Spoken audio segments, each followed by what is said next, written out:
पुणे सोलापूर राष्ट्रीय महामार्गावर इंदापूर जवळच्या लोणी देवकरमध्ये एसटी आणि टेम्पोचा भीषण अपघात झाला। या अपघातात 8 जण जखमी झालेत। एसटी बसला टेम्पोनं मागून धडक दिल्यानं हा अपघात झालाय। यात एसटीचं मोठं नुकसान झालंय। जखमींना इंदापूरच्या उपजिल्हा रुग्णालयात उपचारासाठी दाखल करण्यात आलंय।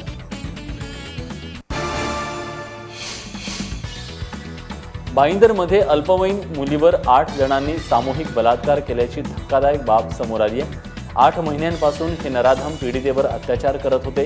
पीडित मुलगी गर्भवती राहिल्यानंतर ही बाब समोर आली। जीवे मारण्याची धमकी देऊन हे नराधम पीडितेवर बलात्कार करायचे। मुलीच्या कुटुंबियांनी पोलिसात तक्रार दिल्यानंतर नवघर पोलिसांनी या प्रकरणी 5 जणांना अटक केली आहे, तर 3 जण फरार आहेत। आरोपींपैकी 1 जण अल्पवयीन आहे। अमर सिंग, सुनील यादव, राजू पाटील, सुनील बोध, राहुल यादव, पवन विश्वकर्मा अशी आरोपींची नाव आहेत। बातमी मुंबईतल्या विक्रोळीतून आहे। मित्रांनीच मित्राला दारू पाजून पट्ट्यानं बेदम मारहाण केल्याची घटना उघडकीस आली आहे। राजू भातनपूर असं या मारहाण झालेल्या तरुणाचं नाव आहे। विशेष म्हणजे सर्व मित्र टेलर आहेत आणि एकत्रच राहतात। मित्राच्या आईच्या चारित्र्यावर शंका घेतल्याचा आरोप राजूच्या मित्रांनी केला आणि याचाच राग मनात ठेवत राजूला दारू पाजून त्याच्या मित्रांनी शिलाई मशीनला त्याचे हात बांधून पट्ट्यानं जबर मारहाण केली।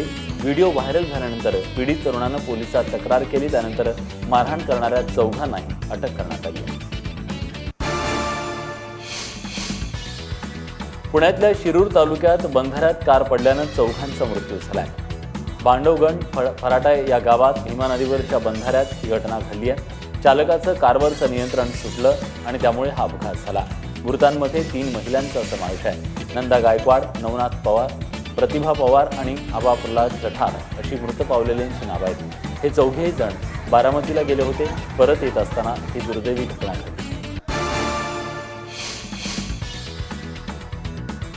नारायण राणेंची सध्या भाजप प्रवेशाबद्दल चांगली चर्चा सुरू आहे, तर दुसरीकडे भाजपचा मित्रपक्ष असलेल्या शिवसेनेत कमालीची अस्वस्थता पाहायला मिळते। एरवी राणेंच्या अरेला कार्य करायला पुढे येणारे शिवसेनेचे नेते राणेंच्या भाजप प्रवेशाबद्दल बोलायला तयार नाहीयेत। सूत्रांनी दिलेल्या माहितीनुसार शिवसेनेनं वेट अँड वॉचची भूमिका घेतल्याचं कळतंय। एवढंच काय, तर नारायण राणे यांच्याविषयी कोणतीही प्रतिक्रिया माध्यमांना देऊ नये असंही शिवसेनेच्या प्रवक्त्यांना बजावण्यात आल्याचं कळतंय।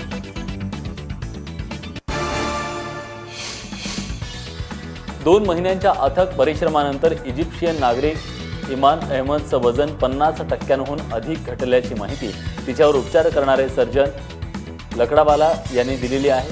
11 फेब्रुवारी रोजी मुंबईत झालेल्या इमानचं वजन आधी 500 किलो होतं, पण आता त्यात घट होऊन जवळपास ते आता 238 किलोंवर पोहोचलंय।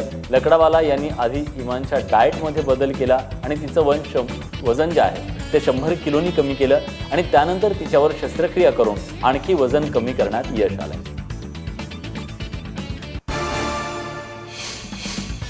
मुंबईतल्या दहिसरच्या युनिव्हर्सल स्कूलमध्ये अजब प्रकार पाहायला मिळतोय। कोणत्याही प्रकारची कल्पना न देता दरवर्षी 12% फी वाढ केली जाते आणि या फी वाढीविरोधात आवाज उठवला तर शाळेतून धमक्या दिल्या जात असल्याचा आरोप पालकांनी केलाय।